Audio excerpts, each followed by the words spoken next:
The telegram arrives at the Wrigley Mansion on Catalina Island, just after dawn on January 26, 1932. A servant's hands tremble as she carries it up the grand staircase, past the hand-painted tiles imported from Tunisia, past the fountain that cost more than most Americans would earn in a lifetime. The paper feels impossibly heavy. William Wrigley Jr. is dead. Not here, in this palace he built as a monument to success. Not surrounded by the azure waters he loved or the gardens he personally designed. He died in Phoenix, in the dry heat he sought for his failing heart, alone except for paid attendants. He was 70 years old, and he controlled an empire worth over $400 million in today's currency. He owned an island, a baseball team, office buildings in Chicago that scraped the sky. His name was in the mouth of every American who had ever chewed gum. None of it mattered in the end. The mansion on Catalina sits empty now, waiting for a family that will never quite return. The fountain still runs, the tiles still gleam, but something fundamental has shifted. This house was built as a promise to a wife, to children, to the idea that success could be permanent, that wealth could protect the people you love. William Wrigley Jr. spent his entire life proving that an unschooled boy from Philadelphia could become a titan of American industry.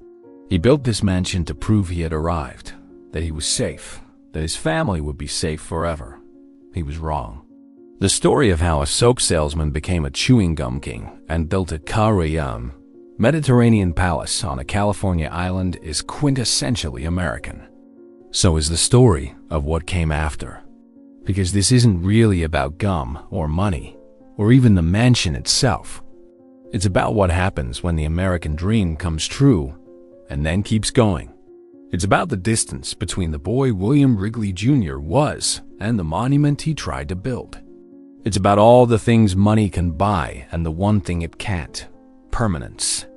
But to understand how this mansion became a mausoleum of unfulfilled promises, we must go back. Back before the fortune, before the fame, before Catalina. Back to a cramped apartment in Philadelphia, where a boy learned the first and hardest lesson of his life. Philadelphia, 1871. The city stinks of horse manure and coal smoke, of overcrowded tenements and the Delaware River's industrial runoff.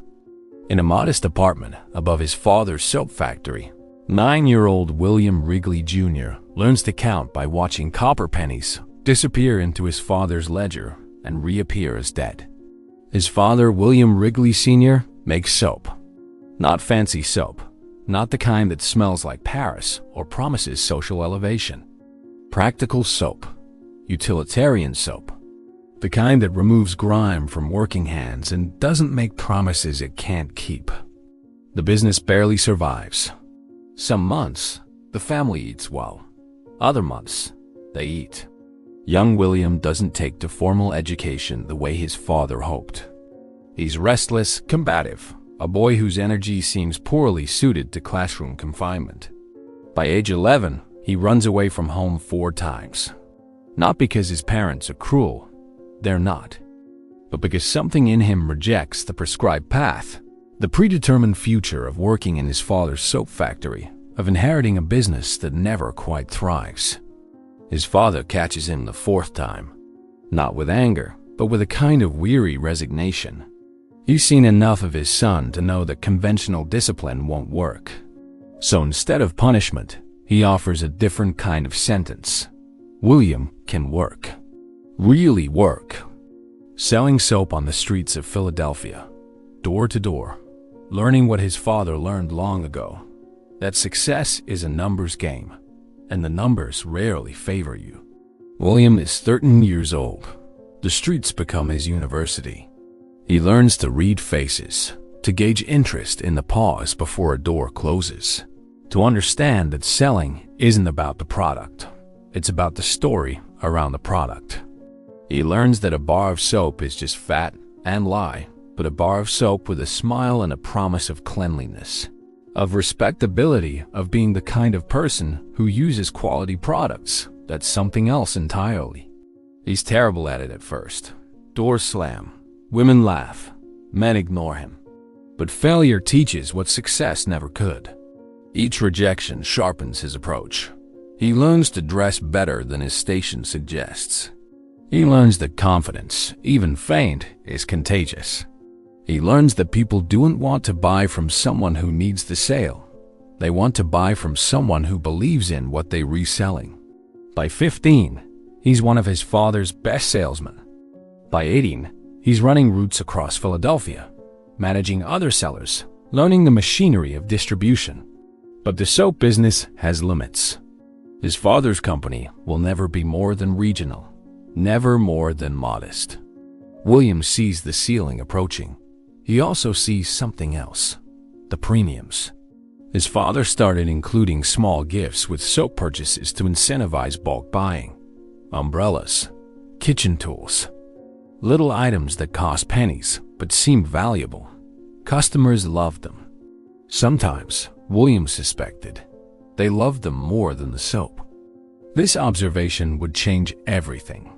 In 1891, at 29 years old, William Wrigley Jr. makes a decision that terrifies his father. He's leaving Philadelphia. He's taking $32, his entire savings, and moving to Chicago.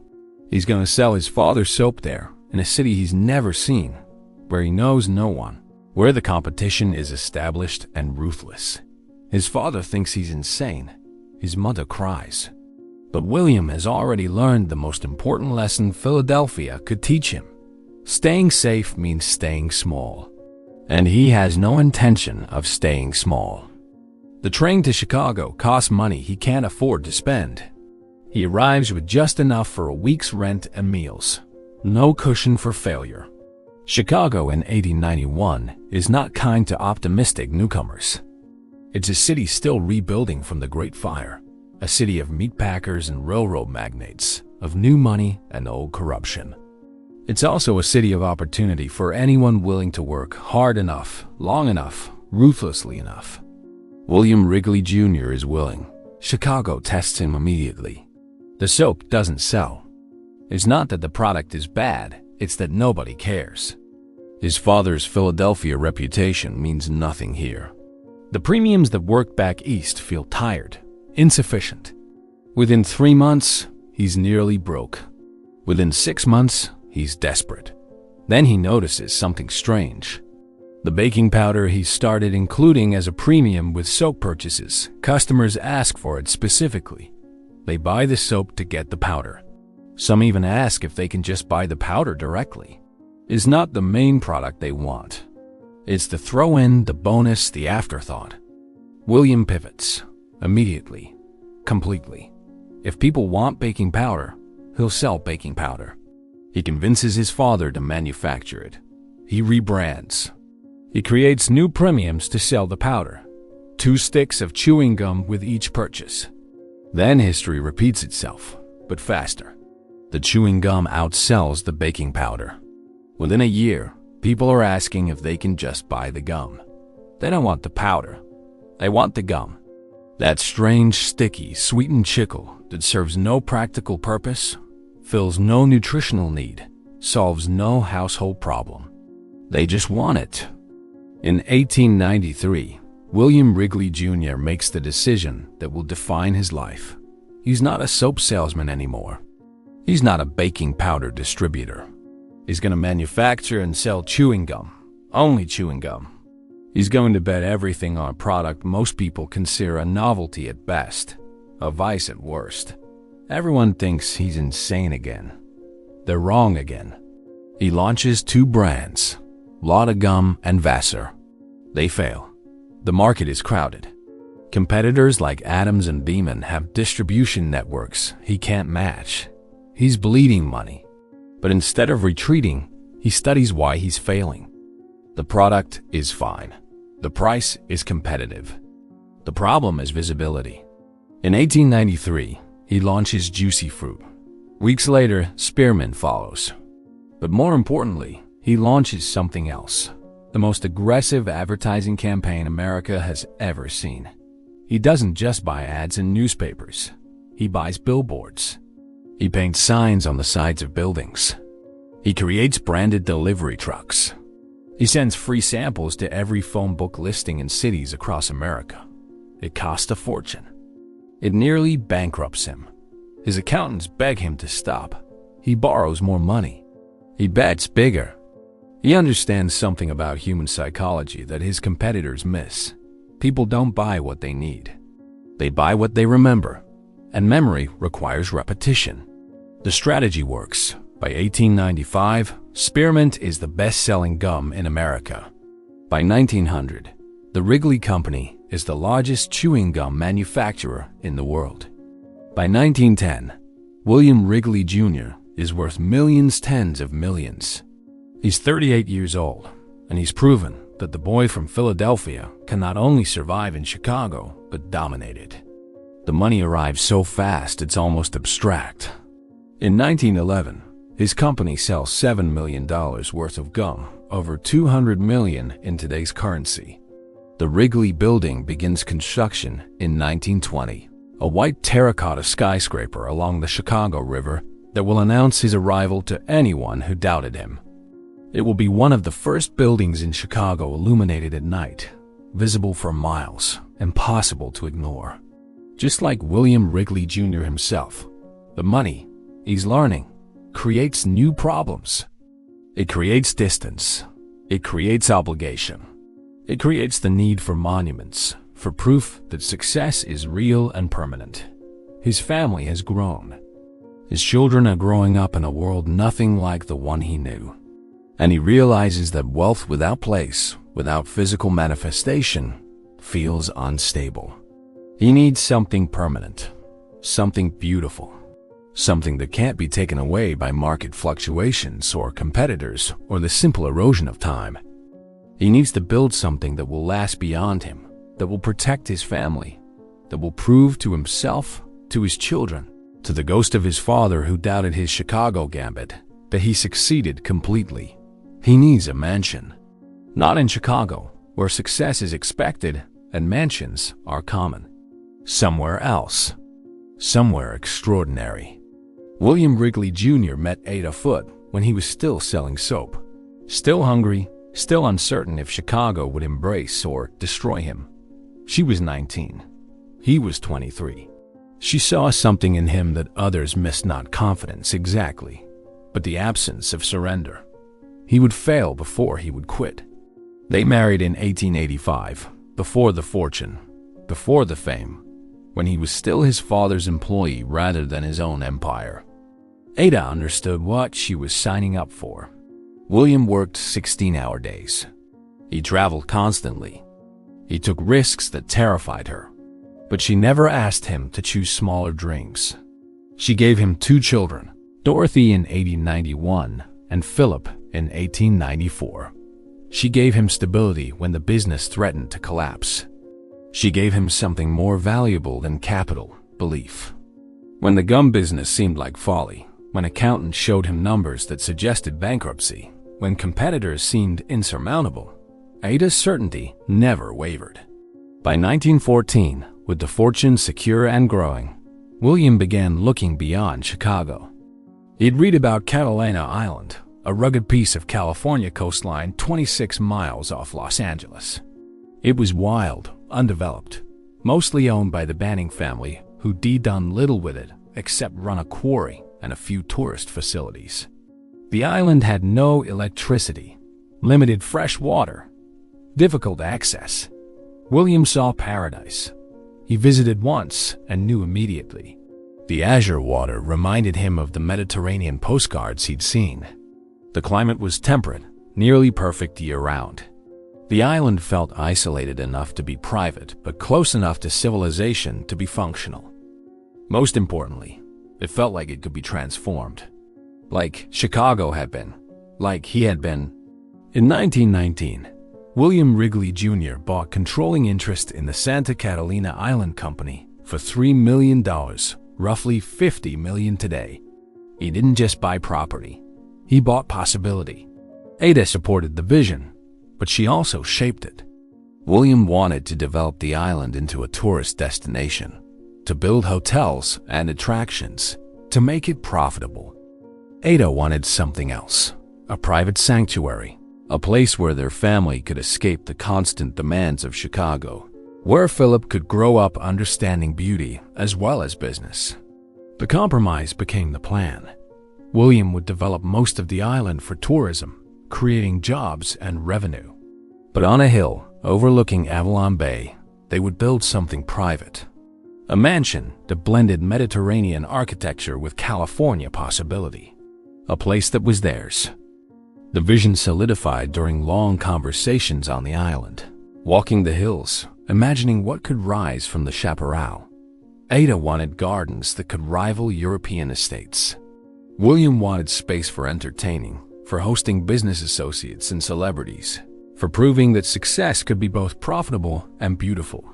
They both wanted something that would outlast them, that would anchor their family to this place. In 1920, construction began. The plans were ambitious almost to the point of insanity. They would build a mansion of 42 rooms on a hilltop that required massive grading and retaining walls. They would import materials from around the world. Tiles from Tunisia, marble from Italy, wrought iron from Spain. They would create gardens with exotic plants that had no business surviving in Southern California. They would install a fountain that recirculated seawater. They would build a place that felt simultaneously ancient and modern. The cost would be staggering. The logistics would be nightmarish.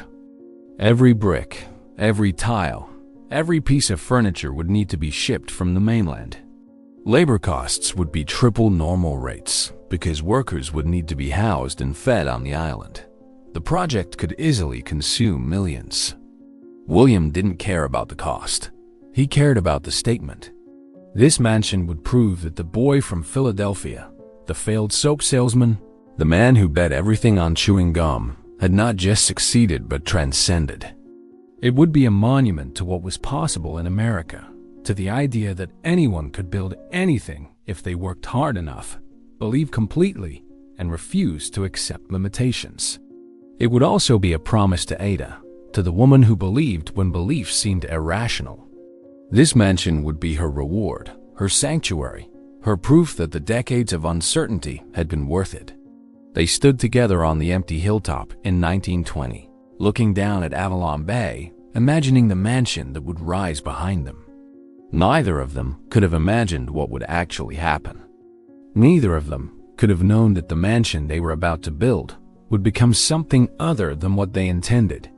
That promises, no matter how expensive, are still just promises. That permanence is always an illusion. The construction of the Wrigley Mansion on Catalina Island begins in 1921 and immediately becomes a logistical nightmare that would have discouraged anyone less stubborn than William Wrigley Jr. The hilltop site overlooks Avalon Bay from an elevation that requires engineering miracles just to make buildable. Retaining walls must be constructed to prevent the entire hillside from sliding into the ocean during winter rains. The foundation alone takes 6 months and costs more than most Americans will earn in their entire lives. Everything must come from the mainland. Every 2x4, every nail, every bag of cement makes a 26-mile journey across the channel. Storms delay shipments. Rough seas damage materials. What would cost thousands on the mainland costs tens of thousands on Catalina. William absorbs the expenses without flinching. Money is no longer the constraint. Vision is. The architects he hires are given instructions that sound more like challenges. Create something that feels both ancient and modern, European and Californian, intimate and grand. The result is a unique fusion Georgian colonial architecture infused with Mediterranean details. Art Deco flourishes, mixed with Spanish Revival elements. It shouldn't work. Somehow, it does. The mansion's exterior will be white, gleaming in the California sun, visible from ships approaching Avalon. The red tile roof, imported from Spain, will complement the natural landscape rather than dominate it. Arched windows and wrought iron balconies will give it a European elegance, but the sprawling single-story wings will make it feel approachable, livable. Construction employs over 200 workers at peak times. They live in temporary barracks on the island, eating meals provided by the company, sending money back to families on the mainland. The pay is good by Depression-era standards. William has learned that well-paid workers build better buildings, but the work is brutal. Summer heat makes the hilltop feel like a furnace. Winter rains turn construction sites into mud pits. Injuries are common. 2 workers die during construction, falling from scaffolding, though their deaths are barely mentioned in the newspapers. They are not part of the story William Wrigley Jr. is trying to tell. The mansion takes shape slowly. By late 1921, the foundation and basic structure exist.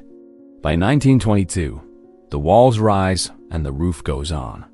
By 1923, interior work begins, and this is where the true extravagance reveals itself. The main living room stretches 30 feet long, with a ceiling that soars 15 feet high. The floor is oak, hand-selected from forests in Tennessee, shipped to California, then shipped again to the island. The fireplace is carved Italian marble, shipped across the Atlantic and then the continent. The chandelier is Waterford crystal, containing over 300 individual pieces, assembled by craftsmen who charge more for installation than most people earned in a year. William wants the mansion to showcase not just wealth, but taste. He and Ada travel to Europe specifically to acquire furnishings. They return with Renaissance paintings, Baroque mirrors, Persian rugs that had belonged to minor nobility.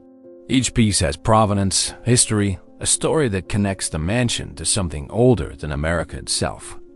The library fills with first editions and leather-bound volumes William will never read. He's not a reader, never was. But libraries are what wealthy men have, so William has one.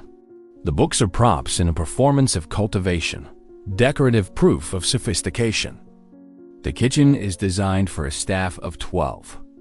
Industrial stoves, walk-in refrigerators cooled by ice blocks shipped from the mainland, copper cookware imported from France. The kitchen exists in a separate wing, connected to the main house by a covered walkway, ensuring that cooking smells and servant activity remain invisible to guests. The help is meant to be helpful but not seen. 6 master bedrooms, each with private baths fitted with Italian marble and fixtures plated in gold. Not solid gold. William is extravagant, but not wasteful. But the plating is thick enough that it will never wear through. Each bathroom has a window overlooking the ocean, ensuring that even private moments include spectacular views. The piece de resistance is the outdoor terrace and fountain. William has seawater piped up from Avalon Bay through a system of pumps and filters that cost nearly as much as the mansion itself. The fountain, surrounded by hand-painted Tunisian tiles in geometric patterns of blue and gold, recirculates water through a mechanism so complex that it requires a full-time maintenance worker to keep functioning. The gardens are Ada's domain. She imports actual soil from the mainland because Catalina's native earth is too rocky and poor for the Mediterranean plants she envisions. Olive trees, bougainvillea, bird of paradise, hibiscus, even a small orange grove. She hires landscape architects who specialize in European estates. They tell her most of what she wants won't survive in Southern California. She tells them to make it survive. The irrigation system requires a dedicated water tank and pump house. Fresh water on Catalina is precious, limited, expensive. The gardens will consume thousands of gallons weekly. William builds a desalination plant specifically to provide water for Ada's gardens. The plant costs $150,000, over $2 million today, and exists solely to keep flowers alive. By 1924, 3 years after construction began, the mansion is substantially complete. The final cost is never publicly disclosed, but estimates place it at over $3 million, roughly $50 million in modern currency.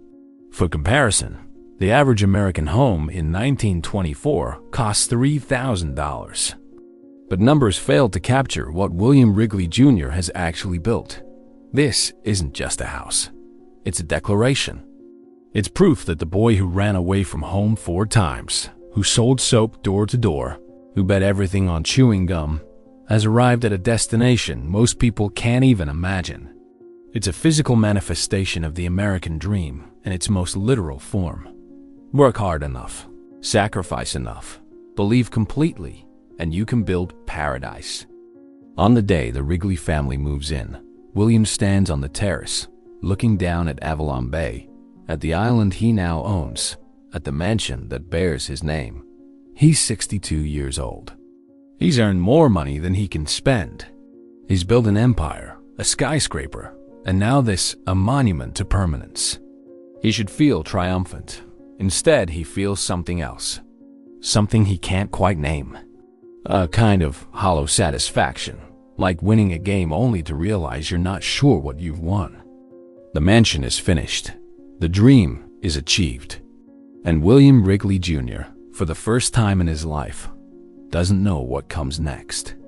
The Wrigley Mansion contains 42 rooms, but only a fraction of them are meant for the family. The rest exist for a purpose both practical and theatrical. They are the machinery of wealth, the hidden infrastructure that allows rich people to appear effortlessly affluent. The servant quarters occupy an entire wing, accessible through concealed doorways that allow staff to move through the house invisibly.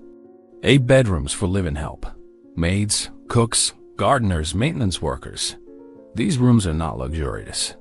They're clean but spare, functional but forgettable. Windows face inland, away from the ocean views reserved for the family.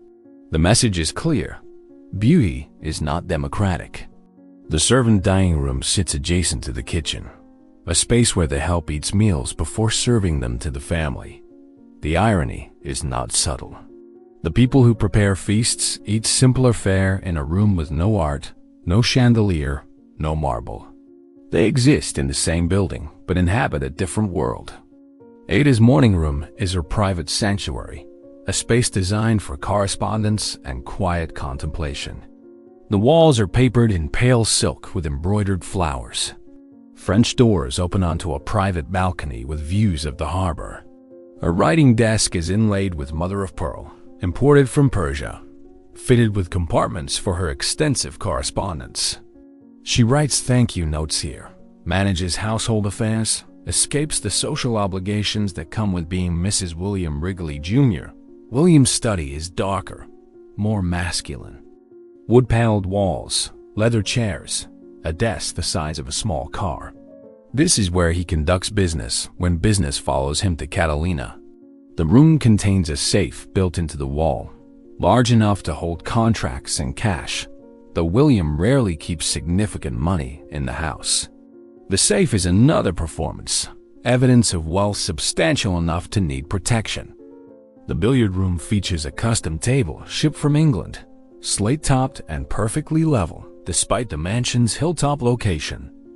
The room exists for entertaining business associates and celebrities. William doesn't play billiards well, but wealthy men have billiard rooms, so William has one. The walls display hunting trophies he didn't hunt. Animals shot in Africa by previous owners of the mounted heads, purchased as decorative authenticity.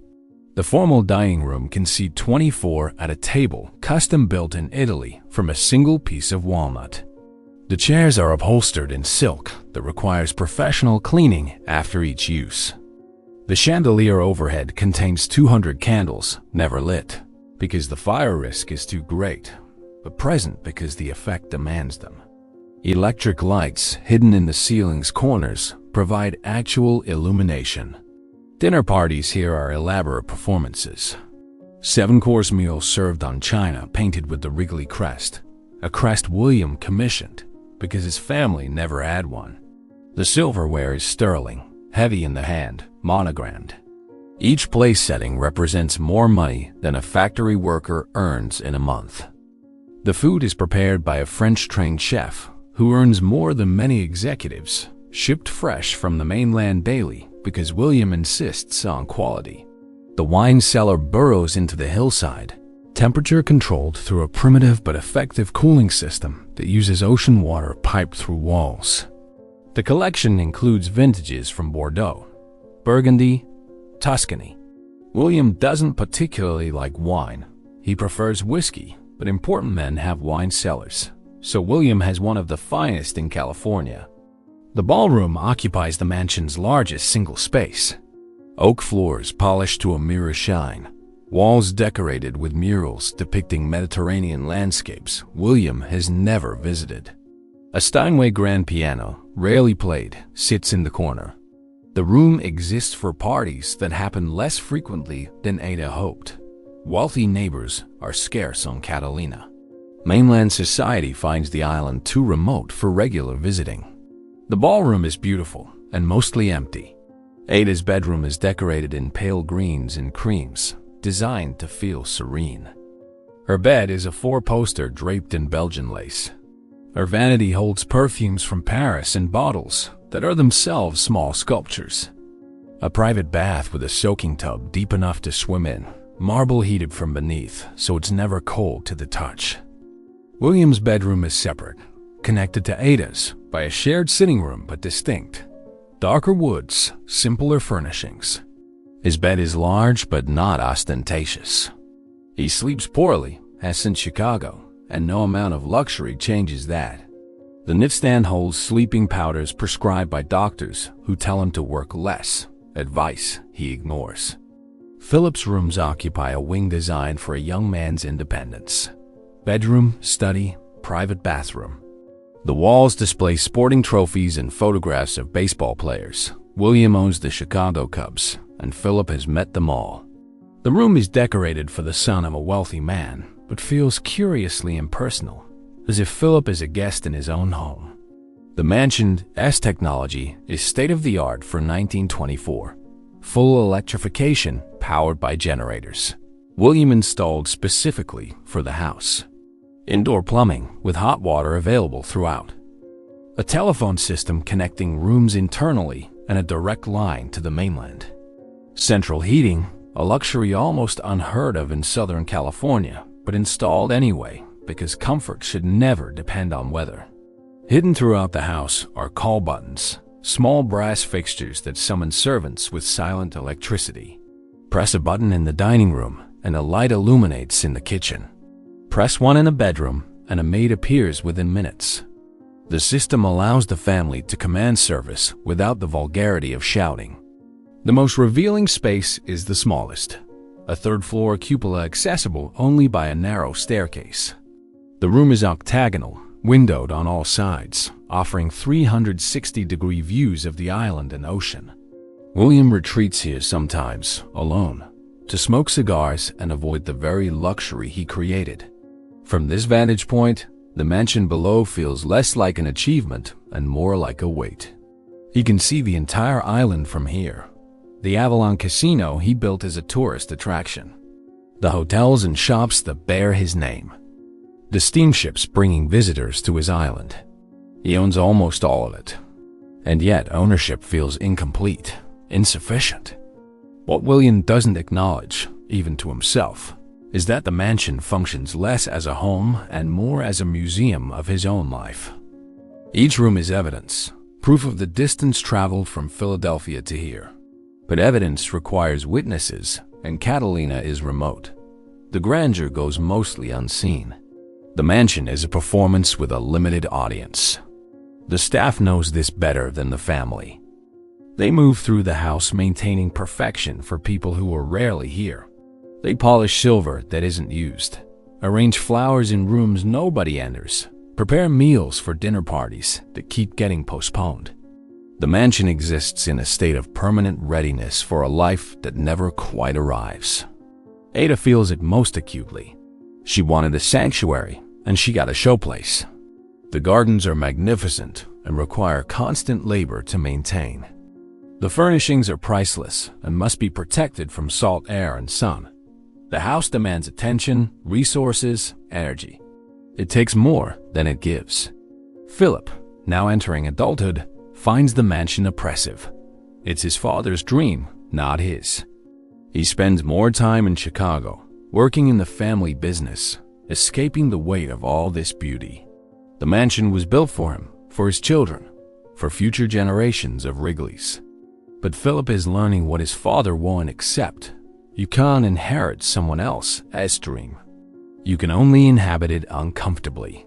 The mansion is finished, perfect, empty, waiting for a life that feels increasingly unlikely to arrive. William Wrigley Jr.'s heart starts failing in 1929. Not dramatically. There's no collapse, no emergency. Just a gradual diminishment, a sense of machinery wearing out. He's 68 years old, still working 16-hour days, still expanding his empire. The doctors tell him to slow down. He ignores them the way he's ignored every constraint his entire life. The stock market crashes in October 1929. William's fortune, diversified across real estate and business holdings, survives mostly intact. He's not ruined like so many others. But the crash changes something fundamental. The America that rewarded his hustle, his optimism, his absolute faith in growth, that America feels suddenly unstable. He starts spending more time on Catalina, not from desire, but doctor's orders. The island air is supposed to help his heart. The reduced stress of not managing the business daily is supposed to help. But William doesn't know how to rest. He manages Catalina Island development from the mansion, making decisions about hotels and attractions, trying to ensure profitability, even as the depression makes luxury tourism nearly impossible. Ada watches him deteriorate with helpless concern. The man who never stopped moving is slowing down. The man who never showed weakness now needs afternoon naps. She suggests trips to Europe, extended vacations, anything to pull him away from work. He agrees in principle and then finds reasons to postpone. The business needs him. The island needs him. He needs to be needed. In 1931, the doctors suggest a winter in Arizona. The dry climate might help his breathing. William resists initially. Arizona is nowhere, a desert state with nothing to offer, but eventually concedes. He and Ada spend weeks in Phoenix, staying in a hotel, trying to convince themselves this is temporary, that recovery is possible, that slowing down is strategic rather than surrender. Philip visits when he can, taking time from managing the business in Chicago. The dynamic between father and son has always been complicated. William wants Philip to be hungry the way he was hungry, to prove himself the way William proved himself. But Philip was born into wealth. He never had to sell soap door to door. He never went hungry. He never learned that success is survival. Philip is competent, responsible, dutiful. He's also not William. The business will be fine under Philip's management. But fine feels like failure to William. He wanted to build something that would grow forever, that would demand the same obsessive devotion from his son that it demanded from him. Instead, Philip treats the business as a job. A job he does well, but still just a job. The mansion on Catalina sits mostly empty during this period. Staff maintains it, keeping everything ready for the family's return. But the returns are briefer, less frequent. The house built as a monument to permanence feels increasingly temporary. On January 26, 1932, William Wrigley Jr. dies in his Phoenix hotel room. Heart failure, the official cause, though the truth is more complicated. His heart failed because he worked it too hard for too long, because rest felt like weakness, because stopping meant confronting what came next. He's 70 years old. The Wrigley Company is worth hundreds of millions. He owns Catalina Island, the Chicago Cubs, the Wrigley Building. His name is known to every American. None of it protected him from the thing wealth can't prevent: ending. The news reaches Ada through a telephone call. She's in Phoenix, in an adjacent room, and she still learns through intermediaries. The man she married 47 years ago, the soap salesman who promised her success, the empire builder who gave her a mansion, he's gone. And she realizes immediately that everything is about to change. The funeral is held in Los Angeles, not Catalina. Too difficult to get people to the island. Too complicated logistically. William's body lies in state in a casket worth more than most homes, surrounded by flowers shipped from across the country. Thousands attend. Business titans, politicians, celebrities, workers from the factory.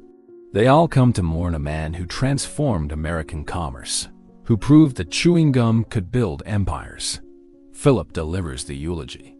He talks about his father's work ethic, his vision, his generosity. He doesn't talk about the cost of that work ethic, the relationship sacrificed to ambition, the way William never quite learned to be present even when physically there. Those truths feel too private, too complicated for public mourning. Ada doesn't speak publicly. She sits in the front row, dry-eyed and still, processing a grief that feels insufficient to the moment. She should feel more, she thinks, devastated, destroyed, but mostly she feels tired. The decades of supporting William's ambitions, of maintaining homes she didn't choose, of raising children while he built his empire, it's been exhausting. And now it's over. The will is read days later. William's fortune is divided between Ada and Philip, with provisions for Dorothy. The Wrigley Company passes to Philip. The Cubs, the island, the buildings all transfer according to carefully structured plans William established years ago. He controlled his legacy as thoroughly as he controlled his business. But the mansion? The mansion exists in legal limbo. It's part of the island holdings, technically corporate property rather than personal. Ada has the right to live there as long as she wants, but it's not hers. It never was. The house built as a promise to her is actually owned by the Santa Catalina Island Company. This detail, buried in legal documents, will matter more than anyone realizes, because ownership determines future. And the future of the mansion is already starting to diverge from what William intended. Ada returns to Catalina after the funeral. She walks through the mansion alone, touching furniture William selected, looking at paintings they chose together, sitting in rooms designed around a life that no longer exists. The house is perfect, maintained, empty. She realizes something William never fully acknowledged. The mansion was never meant to be lived in. It was meant to be achieved. And now that it's been achieved, now that the builder is gone, its purpose feels unclear. The servants maintain their routines. Meals are prepared. Floors are polished. Gardens are watered. But there's a hollowness to the activity now, a sense of performance without audience. The mansion has become a monument to a man who never wanted monuments. He wanted vindication. And vindication, unlike monuments, dies with its recipient. Ada Wrigley lives in the Catalina mansion for another 5 years after William's death, but she doesn't truly inhabit it. She occupies it the way a caretaker occupies a museum, preserving rather than living. The house is too large for one woman, too formal for comfort, too perfect for actual life. Philip visits occasionally, bringing his own family, trying to maintain connection to his father's vision. But he's busy running the Wrigley Company, managing an empire during the Depression, ensuring that the business William built doesn't collapse under economic pressure. The island is a secondary concern, the mansion even more peripheral. The maintenance costs are staggering. The house requires a staff of 12 just to keep functioning. The gardens alone consume thousands in water and labor monthly. The building needs constant repair, salt air corrodes metal, sun fades fabrics. The hillside location means structural concerns about erosion. Ada authorizes the spending because she doesn't know what else to do. The mansion must be maintained. William would have insisted. In 1937, Ada makes a decision that surprises everyone. She's leaving Catalina. Not permanently, she says, but indefinitely. She's moving back to Pasadena, to a smaller house, to something more manageable. The mansion will remain staffed and ready for family visits, but she can't live there anymore. The loneliness is too profound. Philip understands but doesn't argue. His own relationship to Catalina is increasingly commercial rather than personal. The island needs to generate revenue. Tourism is recovering slowly from the Depression, and Philip focuses on making Catalina profitable. The mansion becomes a problem rather than an asset expensive to maintain, difficult to monetize, too personal to sell. He considers several options. Converting it to a hotel seems sacrilegious but practical. Opening it for public tours might generate income while preserving it. Keeping it as private family property honors his father's memory but drains resources. Each option has drawbacks. Philip postpones the decision, defaulting to the status quo. Maintain everything, decide nothing. World War II arrives and changes everything. Catalina Island becomes strategically important. The military establishes facilities, restricts civilian access, essentially occupies the island for the war's duration. The mansion becomes a temporary headquarters for Coast Guard officers monitoring submarine activity. Military personnel walk through rooms designed for Mediterranean elegance, use furniture worth fortunes, sleep in beds made for Chicago aristocracy. The military treats the mansion respectfully but practically. It's a building, not a shrine. When something breaks, it gets repaired functionally rather than authentically. When furniture wears out, it gets replaced with military-issue substitutes. The house survives the war but emerges altered, its perfection compromised by practical use. After the war, Philip faces the same question with new urgency. What is the mansion for? His children show no interest in Catalina. His own visits have become obligatory rather than desired. The business's thriving chewing gum sales exploded during the war. Soldiers chewed Wrigley's gum in Europe and the Pacific, but the island remains a financial drain. In 1953, Philip makes a pragmatic decision. The mansion will be repurposed as a corporate retreat. Wrigley Company executives can use it for conferences and planning sessions. Business partners can be entertained there. The house will serve the company rather than the family. It's not what William intended, but William is dead, and intentions don't pay maintenance bills. The conversion is subtle. Most of the mansion's character remains intact, but rooms get repurposed. The ballroom becomes a conference room. Bedrooms become office spaces. The kitchen is modernized for catering rather than family meals. The house transforms from private palace to corporate asset. Ada hates it. She visits once after the conversion and never returns. The house she helped design, that William built for her, is now a place where strangers have business meetings. The violation is subtle but complete. She stops talking about Catalina. She stops asking Philip about the island. She creates distance from something too painful to examine.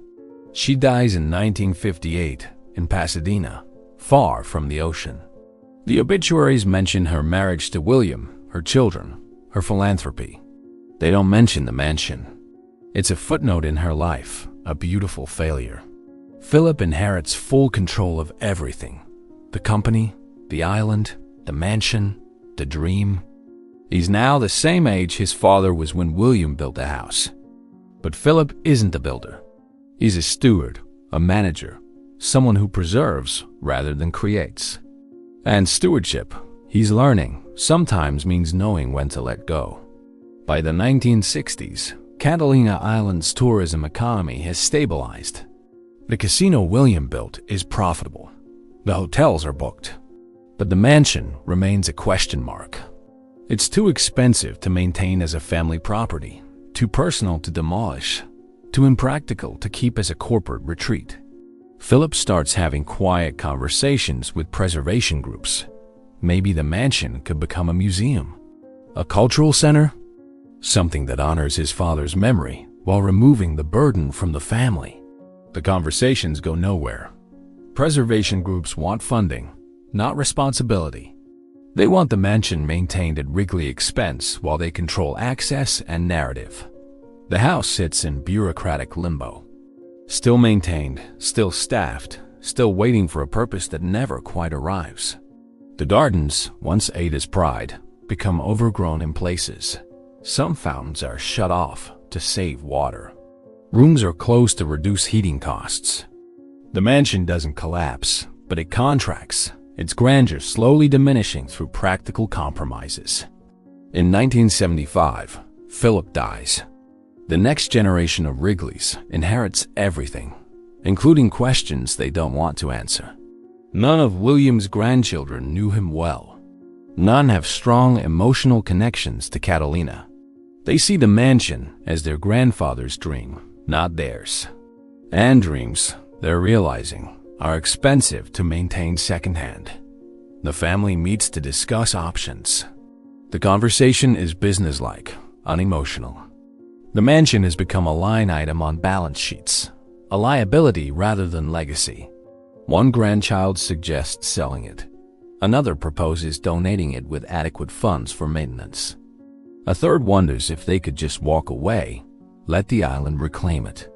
They decide to do what their predecessors did: postpone the decision, keep maintaining it, keep hoping someone else will solve the problem, keep treating the mansion like a responsibility that might somehow transform back into an asset. But they also reduce the staff, cut the maintenance budget, close wings of the house to save on climate control.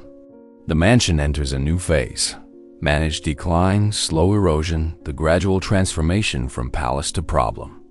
The 1980s bring a new economic reality to Catalina Island. Tourism has become Catalina's primary industry, and the Wrigley family's involvement has transitioned from ownership to corporate oversight through various trusts and holding companies. The mansion, once the crown jewel of the island, has become an expensive anachronism.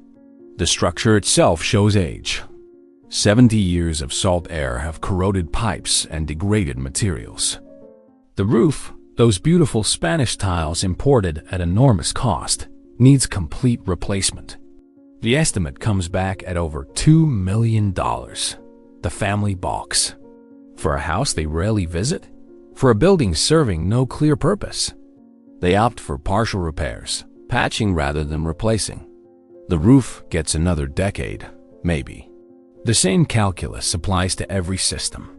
Do the minimum necessary to prevent catastrophic failure. The mansion doesn't collapse, but it stops being pristine. Paint peels slightly. Grout crumbles between tiles. The fountain, that magnificent centerpiece, runs intermittently because the pump system needs replacement nobody wants to fund. In 1984, the Wrigley family makes a significant decision. They'll donate the mansion to the University of Southern California. The university will maintain it as a marine science research facility and conference center. The family gets a tax deduction. USC gets a spectacular property. The mansion gets a purpose. The transition is bittersweet. The house William built as a private palace becomes institutional. Bedrooms convert to dormitories for visiting researchers. The dining room serves buffet-style meals for conferences. The ballroom hosts academic presentations about oceanography and marine biology. The library's first editions are removed to climate-controlled storage. Research papers replace them. USC tries to preserve the mansion's character while adapting it to new functions. They maintain the gardens, though less elaborately than Ada envisioned. They keep the fountain running, though only during events. They preserve William's study as a small museum space, displaying photographs of the mansion's construction and the Wrigley family history. But institutional use is hard on old buildings. Student researchers don't treat antique furniture with the same care as dedicated staff. Conference attendees spill coffee on Persian rugs. The beautiful oak floors get scuffed by modern furniture being constantly rearranged. Nobody means to damage anything, but accumulated carelessness takes its toll. The 1990s bring new challenges. USC discovers that maintaining a historic mansion on an island is vastly more expensive than they anticipated. Every repair requires specialists who must be transported from the mainland. Materials are expensive. The building's historic status means renovations must meet preservation standards, tripling costs. What seemed like a generous gift becomes a financial burden. USC starts making compromises. Some rooms remain closed year-round. Climate control is reduced in unused areas. The staff is cut from full-time to part-time. The mansion survives, but in diminished form. Grand but no longer magnificent. Maintained but no longer cherished. In 1997, USC announces they're looking for partners to help manage the property. The costs have become unsustainable. They need other institutions or donors to share the burden. The announcement is polite, professional, but the subtext is clear. USC wants out. The Catalina Island Conservancy, a nonprofit managing most of the island's wild spaces, expresses interest. Negotiations begin. The Conservancy sees the mansion as a potential educational center and fundraising asset, but they also see the maintenance costs. They want USC to provide an endowment to support operations. USC wants to transfer the property without ongoing financial obligations. The negotiations stall. Years pass. The mansion remains in limbo, owned by USC, partially managed by the Conservancy, inadequately funded by either. It functions but barely, hosting occasional conferences and educational programs while slowly deteriorating. By 2010, the mansion's condition has declined noticeably. Paint that should be touched up annually hasn't been refreshed in a decade. The gardens, once immaculate, are now merely maintained. Some of Ada's exotic plants have died and not been replaced. The orange grove is gone entirely, victims of disease and neglect. The fountain runs only for special events because the water costs are too high for daily operation. The irony is profound. William Wrigley Jr. built this mansion to be permanent, to last beyond him, to anchor his family to this place forever. Instead, the mansion has become a burden passed between institutions, too valuable to abandon, but too expensive to cherish. It survives not because anyone loves it, but because demolishing it would be worse than maintaining it. The house has become what William feared most: a monument that nobody visits, beauty that nobody sees, grandeur that nobody cares about. It stands on its hilltop, still visible from Avalon Bay, still architecturally impressive, still fundamentally alone. Tours are available by reservation, though few people make them. Visitors walk through rooms that once hosted celebrities and business titans. They admire the fountain, photograph the views, learn about William Wrigley Jr.'s empire. Then they leave. The mansion returns to emptiness. The building isn't abandoned. It's worse than abandoned. It's maintained just enough to prevent collapse while serving no purpose that justifies its existence. It's a beautiful corpse, embalmed and preserved, waiting for a resurrection that will never come. Today, the Wrigley Mansion on Catalina Island exists in a state of careful preservation and limited access. The building itself has survived, but its identity has transformed completely from what William intended. It is simultaneously a historic landmark, an educational facility, and a reminder of an era when men believed they could build permanence. The University of Southern California still owns the property, operating it through a complex arrangement with the Catalina Island Conservancy. The mansion serves primarily as a research station for marine scientists and a conference center for academic programs. Small groups can tour by reservation, and occasional events bring temporary life to the ballroom and terraces. The building's condition reflects decades of institutional use. The bones are solid. William built well, and the core structure has withstood time, but the finish is worn. The hand-painted Tunisian tiles around the fountain show cracks. The marble in the bathrooms has lost its polish. The oak floors bear the scuffs of thousands of visitors. It's maintained but not restored, preserved but not pristine. The gardens Ada created have been simplified. The exotic plants requiring constant care have been replaced with native California species that need less water and maintenance. The orange grove never returned. The elaborate irrigation system has been updated with modern efficiency, removing some of William's expensive engineering solutions. The gardens are still beautiful, but they're different gardens than Ada designed, practical rather than aspirational. Inside, most of William's original furnishings are gone. Some pieces were removed by the family when they donated the property. Others were sold to cover maintenance costs. A few key items remain: the massive dining table, some of the light fixtures, the fireplace surrounds. But the Persian rugs, the Renaissance paintings, the Baroque mirrors, all dispersed, sold or stored, no longer part of the mansion's daily reality. The house now contains institutional furniture, folding tables, stackable chairs, modern beds in the dormitory spaces. The transformation from palace to practical facility is complete.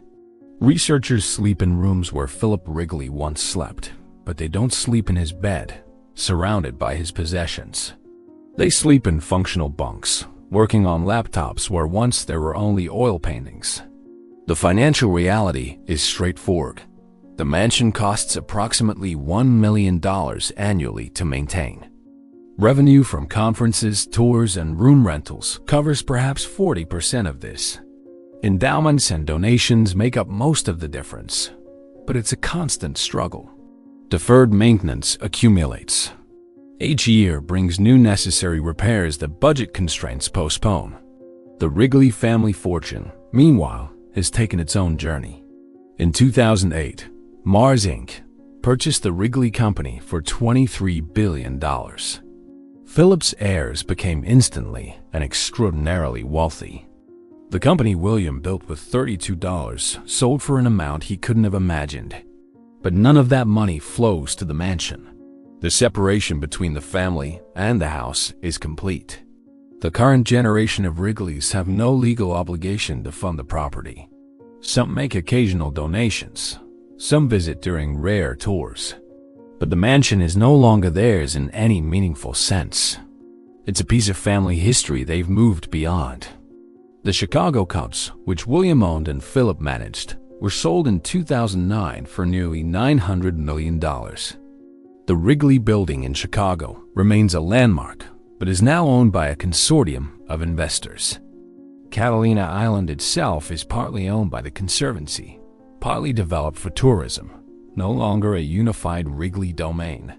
The empire William built has been dismantled, piece by piece, sold to the highest bidders or donated for tax benefits. His descendants are wealthy, but the wealth is diversified, distributed, no longer tied to chewing gum or islands or baseball. They've done what wealthy families do. They've liquefied legacy into capital. The mansion stands as the last physical monument to William's vision, and it survives primarily because destroying it would be controversial and expensive. Preservation groups would protest. The Historical Society would intervene. It's easier to keep maintaining it. Keep finding the annual $1 million. Keep pretending the house serves a purpose beyond its own preservation. The local Catalina community has mixed feelings about the mansion. It's a tourist attraction that brings visitors who spend money in Avalon. It's also a reminder of an era when one man owned their island, controlled their economy, shaped their community according to his vision. The relationship is complicated, grateful for William's development of Catalina, but resentful of the control he exercised, proud of the mansion but aware of whose labor built it. Few of the current residents remember William Wrigley Jr. personally. He's history now, a name on buildings and boats, a figure in old photographs. The mansion is his most visible legacy on the island, but it's not clear anyone loves it. They respect it. They maintain it. They profit from it marginally. But love? That died with Ada. On clear days, the mansion is visible from ships approaching Avalon Bay, exactly as William intended. The white walls still gleam. The red tile roof still contrasts beautifully with blue sky. From a distance, it looks like success, like permanence, like a dream realized. Only up close does the reality reveal itself. The peeling paint, the cracked tiles, the gardens that are lovely but not as Ada imagined. The rooms full of folding tables instead of antiques. The fountain that runs only when someone remembers to turn it on. The mansion is a monument to the gap between intention and reality, between what we build and what survives, between the promises we make and the futures that actually arrive. The story of the Wrigley Mansion isn't really about chewing gum or architecture or even wealth. It's about the fundamental human delusion that success can be made permanent, that achievement can be frozen in marble and tile, That building something beautiful means it will last. William Wrigley Jr. learned every lesson America had to teach except the most important one. Nothing lasts. Not fortunes, not empires, not even the buildings we construct to house our dreams. He built a mansion that should have survived centuries, engineering it for permanence, crafting it from the finest materials. It's still standing, but it's not his anymore. It's not anyone's really. It's an orphan of history, maintained by obligation rather than love. The true cost of the mansion wasn't the $3 million William spent on construction, or the millions more spent on maintenance over the decades. The cost was the illusion it created, that wealth could provide security, that success meant safety, that building paradise meant living in it. William worked himself to death trying to prove his worth, to escape the poverty he knew as a child, to create something that couldn't be taken away. But everything can be taken away. Life, purpose, meaning. The mansion still stands on its hilltop, but William died in a hotel room in Phoenix, alone, his heart failing from decades of stress and ambition. Ada got her palace, but she couldn't live in it. The house was too big, too perfect, too much a monument to someone else's dream. She spent the last decades of her life in Pasadena in a normal house, trying to forget the palazzo on Catalina that bore her husband's name, but not her soul. Philip inherited an empire he didn't want and obligations he couldn't escape. He managed the business competently, grew it substantially, made his own fortune. But he also learned what his father never accepted, that inheriting someone's dream isn't the same as dreaming yourself. The mansion was his father's achievement, and Philip spent his life trying to figure out what to do with achievements that weren't his own. The workers who built the mansion, 200 men hauling materials up a hillside, laying tile in brutal heat, dying occasionally from falls and accidents. They're not mentioned on any plaques. The mansion exists because of their labor, but they're footnotes in William's story. Their names aren't recorded. Their families didn't inherit anything except the wages they earned, spent, and forgot. The servants who maintained the palace, who polished silver and arranged flowers and prepared meals for people who barely acknowledged them, they made the dream functional. Without them, the mansion would have been uninhabitable. With them, it was perfect. But perfection required their invisibility. They existed in the house, but not of it. Essential, but unacknowledged. The mansion reveals something uncomfortable about American success stories. We celebrate the William Wrigleys, the men who rise from nothing, who build empires, who prove that ambition and work create wealth. We build monuments to them. We tour their houses. We tell their stories as inspiration. But we don't talk about what success costs, the relationships sacrificed, the health destroyed, the children who grew up with wealth but not presence, the workers who built the dream but couldn't afford to live it, the wives who supported ambitions that consumed their husbands and then left them alone in mansions too large for one person. Health. Today, the mansion serves academics studying marine life. Graduate students sleep in bedrooms designed for robber barons.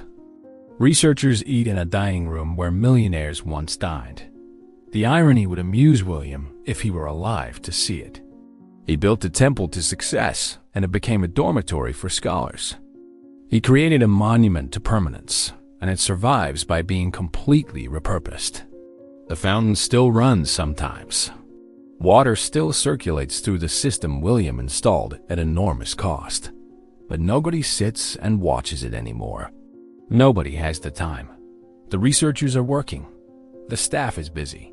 The tourists are on a schedule. The fountain performs its beautiful circulation to an audience that barely notices. The ocean below the mansion continues its eternal rhythm. Waves break on Catalina's shore the same way they broke when William first visited, the same way they'll break long after the mansion collapses. The ocean is permanent in a way William's creation never could be. It doesn't try to be permanent. It just is. On quiet days, when no conferences are scheduled and no tours are running, when the mansion sits empty on its hilltop, You can almost imagine what William intended. The house is still beautiful. The views are still spectacular. The architecture still impresses. For a moment, you can see the dream as he saw it. A palace where his family would thrive, where success would mean security, where achievement would guarantee legacy.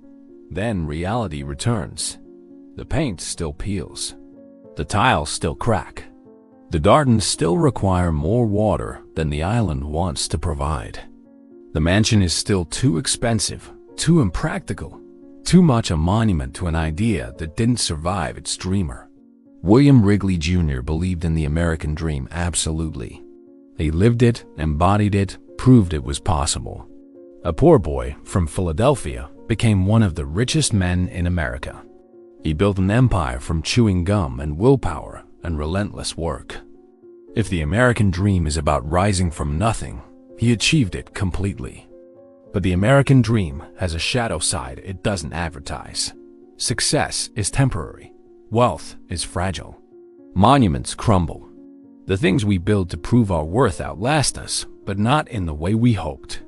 They survive as reminders of impermanence rather than permanence, as evidence of hubris rather than triumph. The mansion teaches us this if we are willing to learn it. You cannot build your way to security. You cannot purchase permanence. You cannot construct something beautiful enough or grand enough or expensive enough to protect you from time, from change, from the fundamental fact that everything ends. William's empire is gone, sold to Mars Inc. for billions that his heirs enjoyed, but he never saw. His island is managed by a conservancy. His baseball team has different owners. His skyscraper in Chicago bears his name but not his ownership. Even the company he built and branded with his own name is now just a division of a larger conglomerate, one product line among many. The mansion is what remains. Not as he intended, not as a family home, not as proof of success, not as security for his descendants. It remains as a question. What do we build for? What do we sacrifice for? What do we think success will provide that it never actually delivers? Stand on the terrace where William once stood, looking down at Avalon Bay, at the island he owned, at the empire he commanded. Feel what he must have felt. The satisfaction of achievement mixed with the suspicion that achievement is not enough. The pride of success mixed with the fear that success is temporary. The awe of having built something magnificent mixed with the creeping awareness that magnificent things still die. The mansion is beautiful. It's also sad. It as a monument to what one man could build and a monument to everything building can't accomplish. It promised permanence and delivered slow decay. It promised security and delivered decades of maintenance bills that nobody wants to pay. It promised legacy and delivered a conference center for marine biologists. This is the price of paradise. It can be built but not sustained, achieved but not kept, dreamed but not lived. William Wrigley Jr. paid that price with his life, his health, his time with the people he loved. His family paid it in different currency, in obligations inherited, in dreams imposed, in monuments that became burdens. The mansion still stands. But standing isn't the same as succeeding. Surviving isn't the same as thriving. Being preserved isn't the same as being loved. The waves still break on the shore below. The sunset still paints the white walls gold. The mansion still looks, from a distance, like paradise achieved. And maybe that's enough. Maybe the illusion of permanence is all any monument can offer. Maybe William Wrigley Jr. got exactly what he built for. A beautiful lie that outlasted him. A dream that survived by transforming into something he never intended. The mansion is William's ghost, haunting Catalina Island, asking questions it cannot answer. Was it worth it? Did I succeed? Will they remember? The answer is yes. And no. And not in the way you hoped. The mansion remembers. The ocean forgets. And the distance between memory and meaning grows wider every year.